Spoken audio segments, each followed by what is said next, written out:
Bonjour à toutes et bonjour à tous. Je voudrais vous faire une courte vidéo sur l'éveil, sur les tenants et les aboutissants de l'éveil,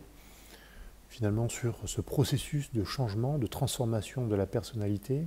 qui peut dérouter votre entourage, dérouter votre famille, dérouter vos amis, s'ils ne sont pas préparés à ce changement, ou si du moins ils ont été habitués à certains traits de votre personnalité et que en un laps de temps plus ou moins court, plus ou moins long, vous changez presque du tout au tout. L'éveil, c'est ça en fait. C'est à un moment donné de votre vie, suite à un événement, suite à des lectures, suite voilà, à différentes étapes de vie, j'ai envie de dire, vous êtes amené à réfléchir non seulement sur vous-même, mais également sur votre environnement et sur le fonctionnement de la société. Bon, il y a différents échelons, niveaux d'éveil, bien que j'aime pas parler de hiérarchie en termes d'éveil, mais il y a différents types de compréhension, on va dire, qui résultent de cet éveil, c'est-à-dire compréhension de vous et de votre environnement. L'essentiel, c'est que la majorité des gens qui sont éveillés et qui parlent de spiritualité sont pour la grande majorité des personnes qui sont justes,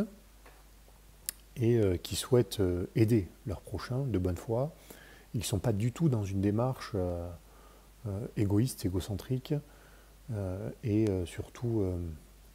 je vais dire, matérialiste financière. Non, ça c'est vraiment pas leur priorité, c'est même le contraire. Alors la notion d'éveil, c'est une notion qui est connue depuis très longtemps déjà, puisque Socrate en parlait déjà. Donc c'était il y a à peu près 2500 ans par rapport à notre époque, presque un peu plus de 500 ans par rapport à la naissance du Christ. Ça signifie que l'éveil était abordé sous l'angle de la maïeutique. La maïeutique, c'était finalement l'accouchement de l'esprit. C'était comme ça que se définissait Socrate, c'est-à-dire c'était un individu qui, par des questions, essayait de faire accoucher l'esprit des individus. C'est Platon qui a repris un petit peu, le disciple de Socrate, qui a repris finalement la pensée socratique à travers ses écrits et qui l'a notamment exprimé dans le livre Le Thé et Tête, que je vous invite à lire si vous voulez comprendre d'un point de vue philosophique ce qu'est finalement la maïeutique et ce qu'est l'éveil spirituel. Je vous rappelle pour mémoire que Socrate a été condamné par les pouvoirs politiques de l'époque, alors qu'il était déjà âgé de plus de presque 80 ans, je crois, condamné au cours d'un tribunal à boire un poison parce qu'il était soi-disant dangereux parce qu'il pervertissait la jeunesse. En réalité, c'était l'inverse. Il éveillait la jeunesse à une compréhension finalement des forces qui les animent, c'est-à-dire qu'animent les jeunes, c'est-à-dire cette âme, cet esprit incarné, et ce que le pouvoir en place ne considérait comme finalement allant à l'encontre de leur dogme, de leur Dieu, et donc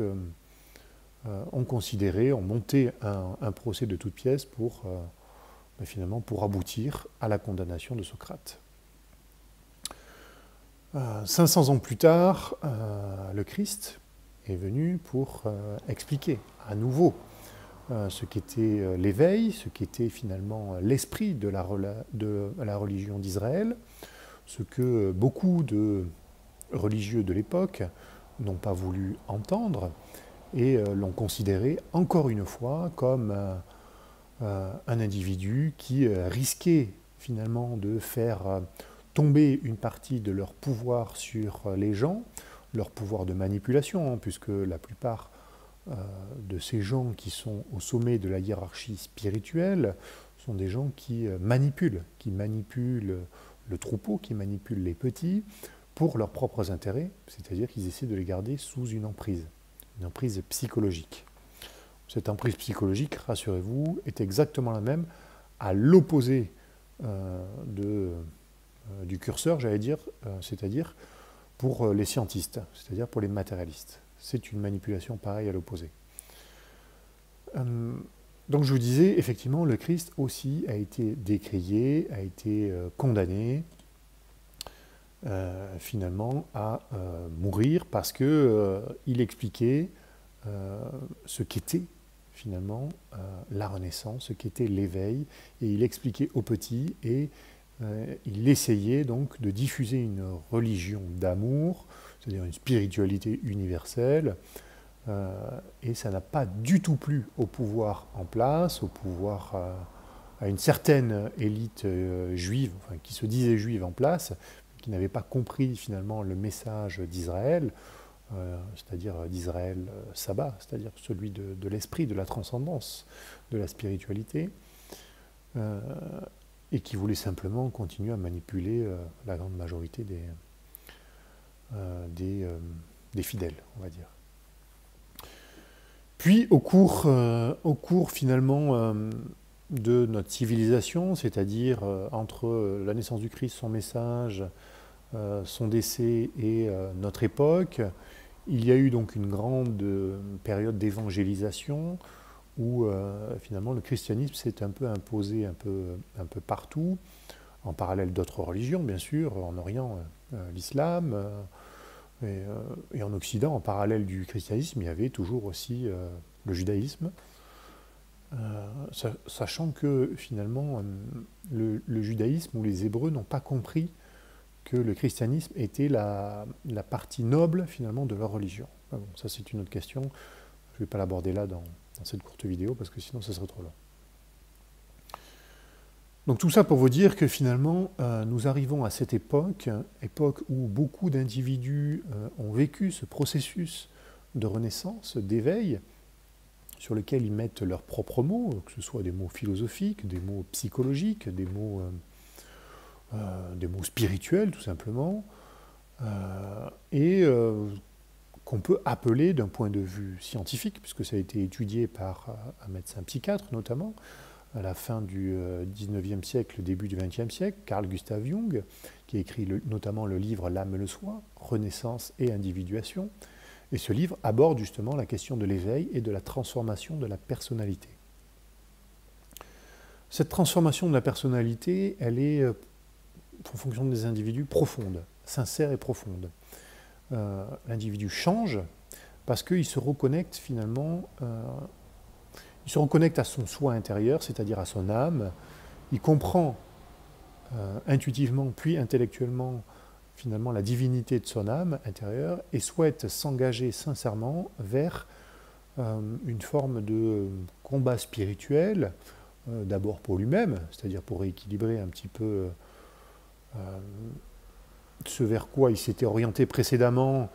et qui était un faux chemin pour revenir sur le droit chemin, donc c'est d'abord un combat intérieur, puis un combat dans la société pour éclairer les autres et leur dire qu'en réalité, toute cette société matérialiste, pyramidale, est fondée sur des mensonges, sur de la corruption, sur des liens d'intérêt, et pas du tout sur ce qu'on peut croire naïvement quand on a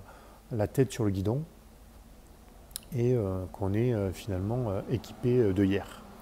Non, en fait, la société est vraiment malsaine d'un point de vue idéologique, d'un point de vue pratique, parce qu'elle ne pense qu'à manipuler les individus par de la propagande, de la psychologie. Vous pouvez lire par exemple Gustave Le Bon, Psychologie des foules, ou regarder, pour ceux qui ne veulent pas lire, ou n'aiment pas trop ça, le reportage Propaganda. Ce qu'ils expliquent pour les entreprises, c'est-à-dire la propagande d'entreprise, fonctionne exactement de la même manière pour les politiques. Donc l'éveil, quand vous vous éveillez, c'est un changement sincère, c'est un changement, une transformation profonde qui, comme je vous disais en début de vidéo, déstabilise surtout votre environnement amical, peut-être parfois aussi votre environnement familial, qui ne voit pas, ou qui ne veut pas voir, finalement, ce réajustement de votre personnalité et cette compréhension de votre changement. Il faut, pour faire accepter ce changement,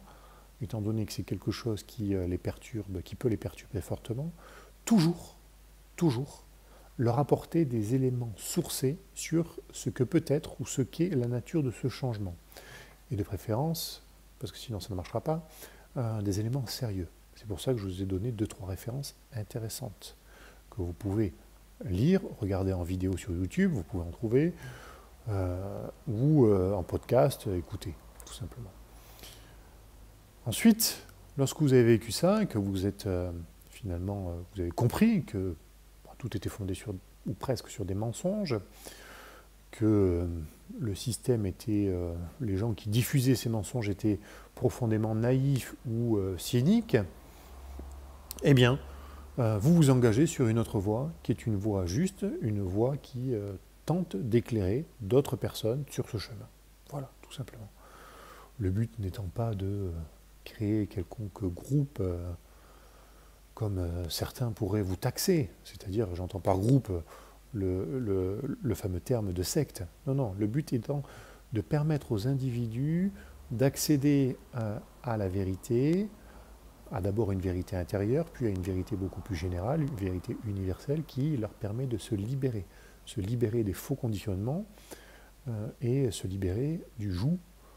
de l'emprise psychologique de quelques individus qui se prennent pour une élite ou pour des puissants, mais qui en réalité ne sont rien du tout, vraiment rien. Voilà, je voulais